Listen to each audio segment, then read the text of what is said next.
अस्सलामु अलैकुम वरहमतुल्लाहि वबरकातुहू। बिस्मिल्लाहिर्रहमानिर्रहीम। रब्बि इश्रह ली सदरी व यस्सिर ली अमरी वहलुल उक़दतम मिन लिसानी यफ़क़हू क़ौली। आज का टॉपिक टेक्स्ट से हट के, कोर्स से हट के, सब्जेक्ट से हट के, लेकिन आज का टॉपिक एक ऐसा टॉपिक है कि वो जो हम अलजबरा में कॉमन लेकर बाहर नहीं निकाल लेते हैं, 2 ब्रैकेट a प्लस b, अब वो 2 दोनों से मल्टीप्लाई हो रहा है। तो आज का टॉपिक आपके हर सब्जेक्ट से मल्टीप्लाई हो रहा है। That means what?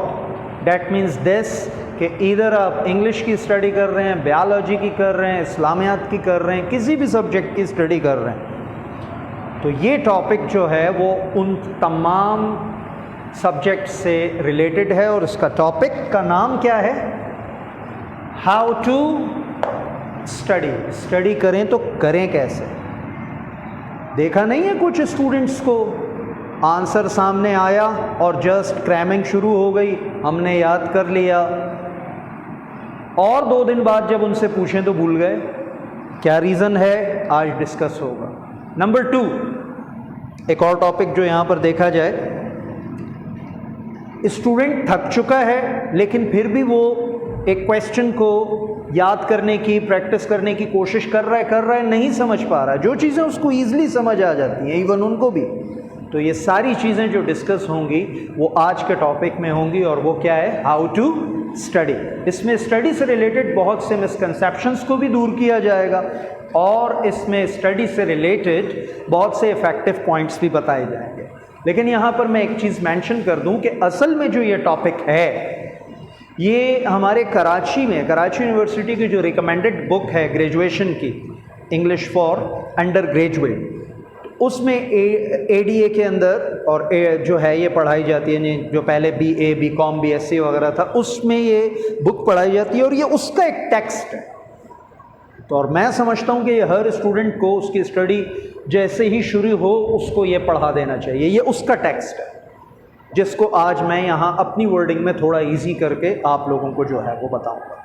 तो स्टार्ट करते हैं हमारे इस टॉपिक को कि हाउ टू को मैंने ये ग्राफ सा ड्रॉ किया है जिसमें y एक्सिस पे आवर्स ऑफ स्टडी हैं और यहाँ पर स्टफ स्टडीड, यानी आपने कितनी स्टडी की। अब ज़रा इधर इस ग्राफ को देखें। फॉर एग्ज़ाम्पल हमने 1 आवर स्टडी की, फॉर एन आवर, तो हमने कुछ ना कुछ, बल्कि चलें और पहले आ जाएं, अगर हम इसके ओरिजिन पॉइंट के ऊपर चले जाएं, दिस वन, कि हमने स्टडी करी ही नहीं है, तो जाहिर सी बात है हमने कुछ भी स्टफ़ सीखा ही नहीं होगा। हमने कोई टाइम ही नहीं दिया स्टडी को तो कुछ भी नहीं सीखा। 0 फॉर 0। अब हमने for example for an hour 1 घंटे तक स्टडी की, तो हमारा जो स्टफ़ स्टडीड है वो थोड़ा सा आगे गया और हमने इस पॉइंट तक स्टडी किया, यानी R, और ये स्टडी का पॉइंट हमारे सामने आ गया। हमने और स्टडी करी, यहाँ से हम यहाँ चले गए, तो हमारा स्टफ स्टडीड और ज़्यादा आगे चला गया। हमने और ज़्यादा स्टडी की, वो और आगे चला गया, और हमने और ज़्यादा स्टडी की, वो और ज़्यादा चला गया। लेकिन क्या ये ग्राफ, एक क्वेश्चन अब आपसे, क्या ये ग्राफ हमेशा ऊपर जाएगा? आप स्टडी करते रहेंगे और वो जाता रहेगा? नहीं, ये बात जहन में रहे कि वो हम एक सेंटेंस कहते हैं, हर उरूज को ज़वाल है, ठीक है ना? तो ये जितनी भी स्टडी आप कर रहे हैं, ये किससे कर रहे हैं? माइंड से, वो भी थकता है। तो फॉर एग्जाम्पल आपने जो स्टडी करी, ये आपका आ गया इसमें ऑप्टिमम पॉइंट। क्या मतलब?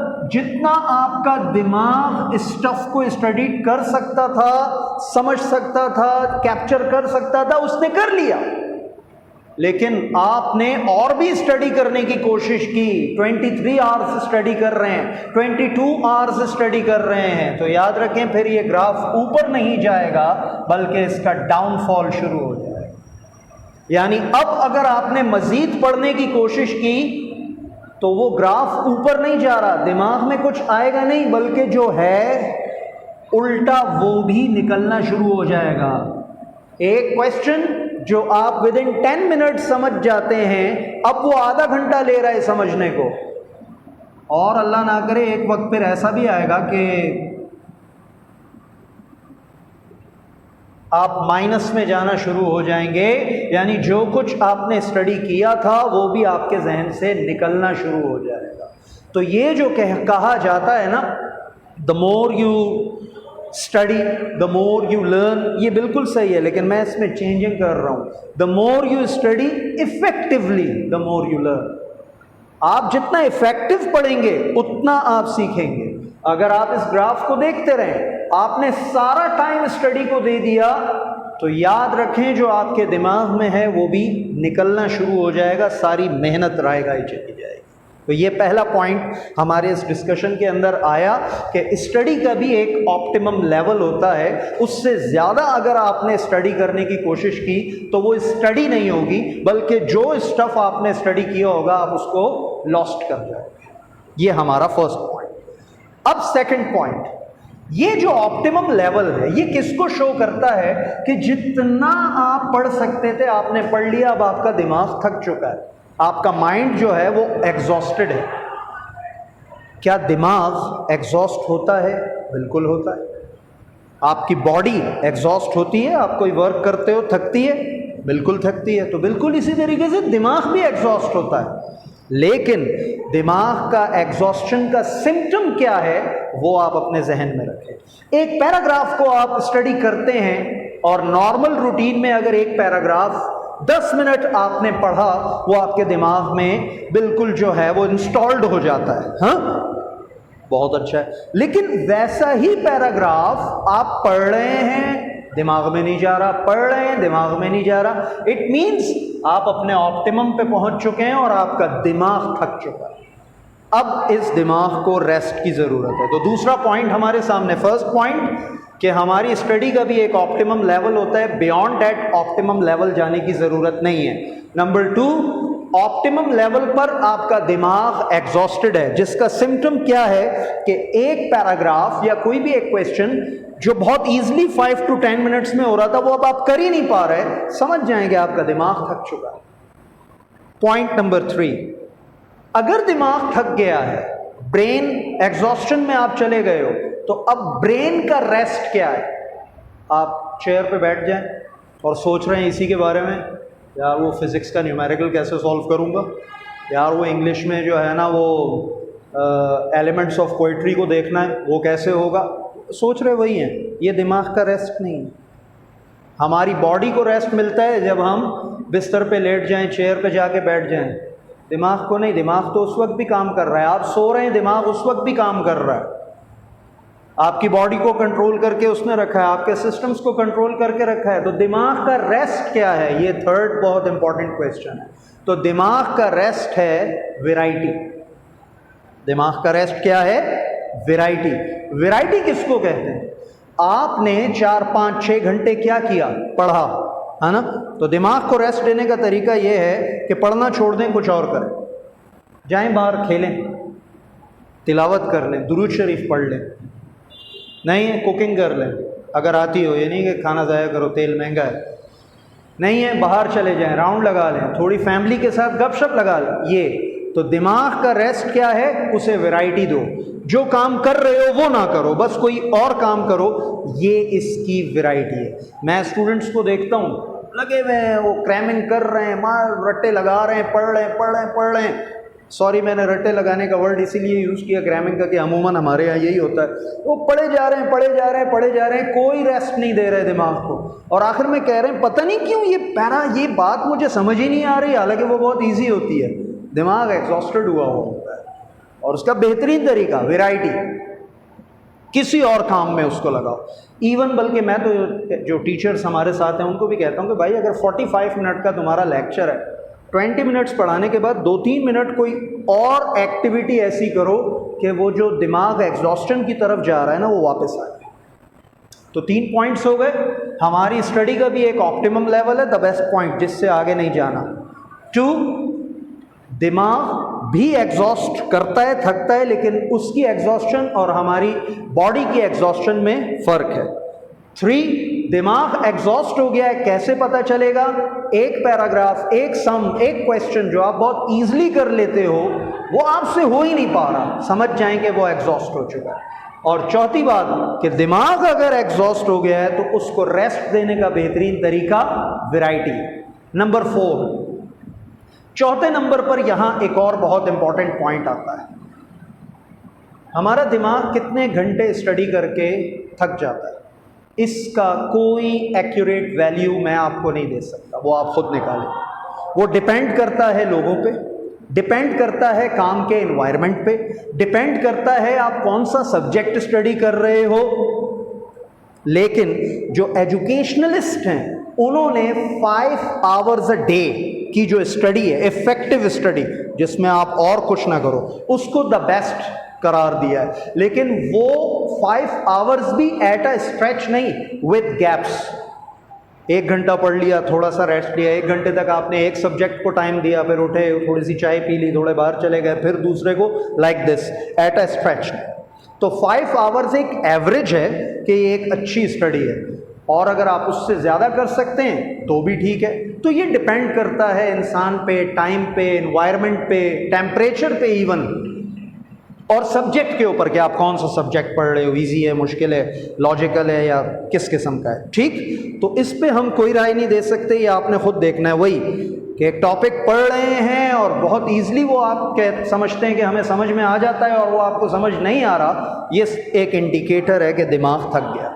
नाउ द लास्ट टॉपिक वो है रिलेटेड टू रिवीजन। तो रिवीजन के अंदर भी बहुत से स्टूडेंट्स के अंदर एक मिसअंडरस्टैंडिंग होती है। वो क्या है, रिवीजन में वो न्यू स्टफ को लाने की कोशिश करते हैं। नो, मैंने बहुत से स्टूडेंट को देखा पूरे साल नहीं पढ़ा, एग्जाम से एक दिन पहले वो आते हैं, सर कोई दुआ बता दे, कोई वजीफ़ा बता दे कि मैं जो हूँ ना बस कल मेरा पेपर हो जाए, कामयाब हो जाऊँ। तो बेटा सबसे बड़ा वजीफ़ा जो है ना वो पूरे साल की मेहनत थी जो आपने नहीं की। अब आप दुआ करें अल्लाह ताला से, बस जो अल्लाह कर दे उसी में खैर है, ठीक है ना। तो सबसे बड़ा तो ये था, मैंने एक बात क्लियर कर ली। लेकिन यहीं पर ही आप एक दूसरी बात भी अपने जहन के अंदर रख लें कि रिवीजन के अंदर कुछ स्टूडेंट्स पूरे साल नहीं पढ़ते और उसके बाद जो है वो एक दिन में बैठ के सब कुछ पढ़ना चाहते हैं। कुछ नहीं होगा, सब मिक्सअप हो जाए, सब मिक्सअप होगा, जाके पता नहीं क्या करके आओगे। तो रिवीजन क्या है, जितना आप पढ़ सकते थे आपने पढ़ लिया। लास्ट मंथ है, एग्जाम के लास्ट 20 to 15 डेज हैं, जो कुछ स्टडी किया है रिवीजन उसी पे होगा। न्यू स्टफ रिवीजन में लाने का मकसद ये है कि जो आपने पढ़ लिया है आप उसके साथ भी कोई मिक्सअप करोगे और कुछ और ही करके एग्जाम में आ जाओगे। इसकी एग्जाम्पल क्या है, एक स्टूडेंट को क्वेश्चन दिया गया, डिफाइन फोटोसिंथेसिस, बायोलॉजिकल क्वेश्चन है। अब उसने क्या किया कि पूरे साल तो वही नहीं पढ़ा था, अब एक दिन पहले रात में वो उसने तो अगले दिन जब वो डिफाइन फोटोसिंथेसिस पे काम कर रहा था तो उसने लिखा, photosynthesis is the process which is the change of the light with 7 colour and sound and noise pollution and water pollution and air pollution, this is photosynthesis. क्या था ये, उसने सब कुछ मिक्सअप कर लिया था और मिक्सअप करने के बाद एंड में ये निकल आया। तो भाई रिवीजन से रिलेटेड एक टिप, एक पॉइंट अपने जहन में रखें, कोई नई चीज़ दिमाग में डालने की ज़रूरत नहीं है। जितना स्टफ याद कर लिया है रिवीजन उसी का होता है, it's like a polish. Clear? तो एक क्विक रिव्यू पूरे लेक्चर का मैं आज दे देता हूं कि हाउ टू स्टडी में हमने फर्स्ट ये देखा कि स्टडी का भी एक ऑप्टिमम लेवल है, उससे आगे स्टडी करना ग्राफ नीचे चला जाएगा, जो याद किया है जहन में बिठाया है निकलेगा। ऑप्टिमम लेवल का पता कैसे चलेगा, आपका ब्रेन एग्जॉस्ट हो गया है। इससे ब्रेन एग्जॉस्शन का कब पता चलेगा कि आप एक ही क्वेश्चन को कर रहे हो, एक ही पैरा को पढ़ रहे हो, लेकिन उसको दिमाग में आ नहीं रहा। वो हालांकि ईजिली आमतौर पे इस किस्म के पैराग्राफ आ जाते हैं, समझ जाएं एग्जॉस्ट हो गया है दिमाग।